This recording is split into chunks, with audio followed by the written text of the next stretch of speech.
तुलसा नहीं चढ़ती। गणेश जी को तो सबसे ज्यादा प्रिय क्या है? जम के बोलो, दुर्वा। अति प्रिय। क्यों प्रिय? एक अनलासुर नाम का राक्षस हुआ। क्या नाम था? अनलासुर। और वो अनलासुर राक्षस जो कि पूरे ब्रह्मांड में सारे देवताओं को कष्ट प्रदान करने लगा, तो देवताओं सब एकत्रित होकर भगवान विष्णु के पास में गए, नारायण से कहा, प्रभु कुछ करुणा करिए, ये अनलासुर का मरना जरूरी है महाराज। और ये मरे कैसे, इसका संहार कैसे हो, आप बताइए। भगवान उसी समय पर भगवान नारायण ने कहा, इसको अगर कोई मार सकता है तो शंकर जी मार सकते हैं। बाबा भोलेनाथ जी के पास गए, शंकर जी से विनती करी, हर हर। भगवान भोलेनाथ ने पूछा, क्या बात है? ये अनलासुर को मारना है। शंकर भगवान बोले, अभी तो मैं बैठ कर भगवान राम का स्मरण कर रहा हूं, साधना में लीन हूं, मैं उठ नहीं सकता। आप एक काम करो, आप जाओ। गणेश जी को भेजा, गणेश तुम जाओ और जाकर अनलासुर के प्राणों को हर लीजिए। अब गणेश जी, उस समय गणेश जी की जो उम्र थी, उस समय गणेश जी जो विनायक जो प्रगटे थे, मात्र प्रकट होने के बाद में 12 वर्ष की आयु थी भगवान गणेश जी महाराज की, मात्र 12 वर्ष। और 12 वर्ष की आयु में श्री गणेश जी महाराज अनलासुर को मारने के लिए जा रहे हैं। और अनलासुर के पास में जब श्री गणेश जी महाराज पहुंचे, तो गणेश जी ने क्या देखा कि ये अनलासुर जितना पाप कर रहा है उतना ही पुण्य कमा रहा है। पाप भी कर रहा है और पुण्य भी कमा रहा है। अब भगवान ने सोचा, ये पाप करे तब मैं इसका संहार करूं, पुण्य करते समय तो संहार नहीं कर सकता।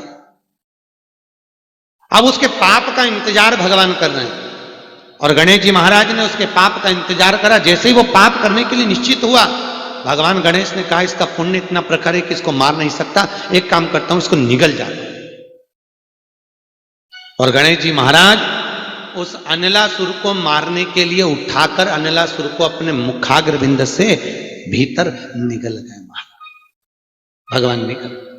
अब वो अनलासुर का तेज पुंज इतना प्रबल था पुण्य का, उसके कारण भगवान गणेश जी के उदर में जलन होने लगी महाराज। अब उदर में जलन हुई, गणेश जी उसको निगल के सीधे भगवान शंकर के पास में आ गए। भोलेनाथ जी ने पूछा, गणेश आज तुम कुछ बेचैन से दिख रहे हो, बात क्या है, क्या हुआ ऐसा? पिताजी, आपके कहने पर मैंने अनलासुर को निगल लिया है, पर वो अनलासुर का तेज पुंज इतना प्रबल था जिसके कारण मेरे उदर में जलन हो रही है।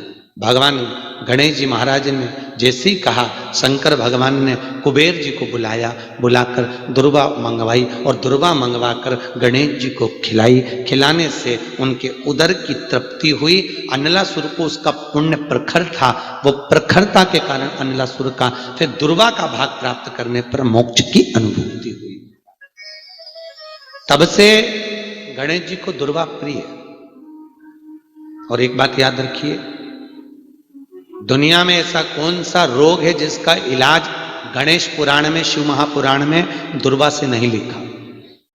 दोनों पुराण में लिखा है, गणेश पुराण में भी और शिव महापुराण में।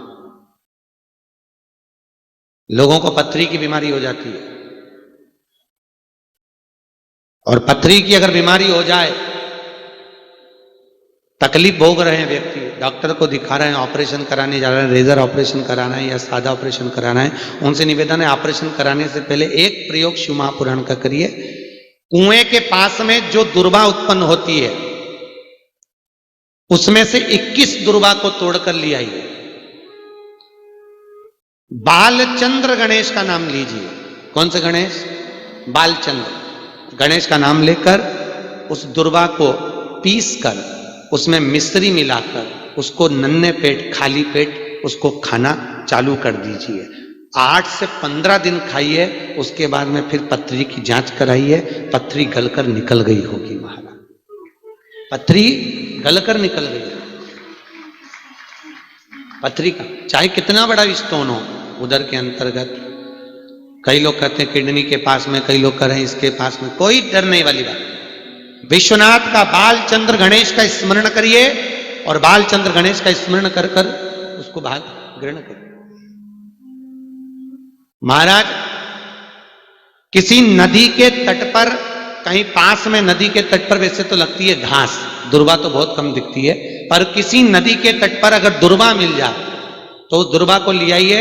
जिसको मसे आदि की बीमारी हो जाती है उसको एक ही क्रम करना चाहिए, वहां से दुर्वा लाकर उस दुर्वा में एक सफेद दुर्वा को मिलाकर उसको पीस कर दही के साथ उसका सेवन कर लीजिए, मसे की बीमारी समाप्त हो जाएगी मात्र 15 दिन के अंदर। महाराज उस दुर्वा का इतना प्रभाव है महाराज। आप ऑपरेशन करा रहे हैं, ये करा रहे हैं, कुछ ना करें, भगवान शिव की कथा का स्मरण करते हुए दुर्वा को बालचंद्र गणेश का स्मरण कर कर उसका सेवन करना आप चालू करिए। शरीर में कोई गठान बता दी है, चेस्ट में कोई गठान बता दी है, शरीर में कोई गठान है तो कुछ मत करो, कुएं के पाल की दुर्वा को लाइए और उसमें प्रयास करो अगर हरी दुर्वा की जगह सफेद दुर्वा मिल जाए तो सफेद दुर्वा को लाकर उसको पाना प्रारंभ कर दीजिए धीरे धीरे, बालचंद्र गणेश का स्मरण कर उसको खाना चालू करो। सुबेरे के टाइम पर उसको पीस लिया चटनी जैसा और उसको पाइए, आपकी गठान शरीर में कहीं पर भी होगी 20 से 22 दिन लगेंगे और धीरे धीरे वो गलना प्रारंभ हो जाएगी। जो दवाइयां काम नहीं करती वो बालचंद्र गणेश की दुर्वा काम कर जाती है महाराज। बालचंद्र गणेश शिव का स्मरण, भगवान शंकर का स्मरण।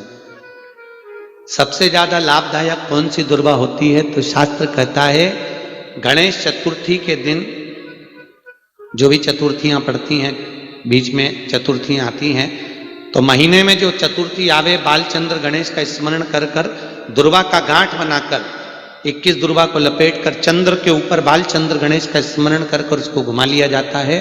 जिसके शरीर पर कोई सफेद रोग हो गया हो, चमड़ी सफेद पड़ रही हो, चर्म रोग हो गया हो, उसको तेल के अंदर डाल दिया जाता है। उस तेल को आप 21 दिन तक लगातार थोड़ा थोड़ा नहाने के बाद लगाना चालू कर दो, चमड़ी अपने असली रंग में आ जाएगी और दांत खाज खुजली सब समाप्त हो जाएगी। उस बालचंद्र दुर्वा का इतना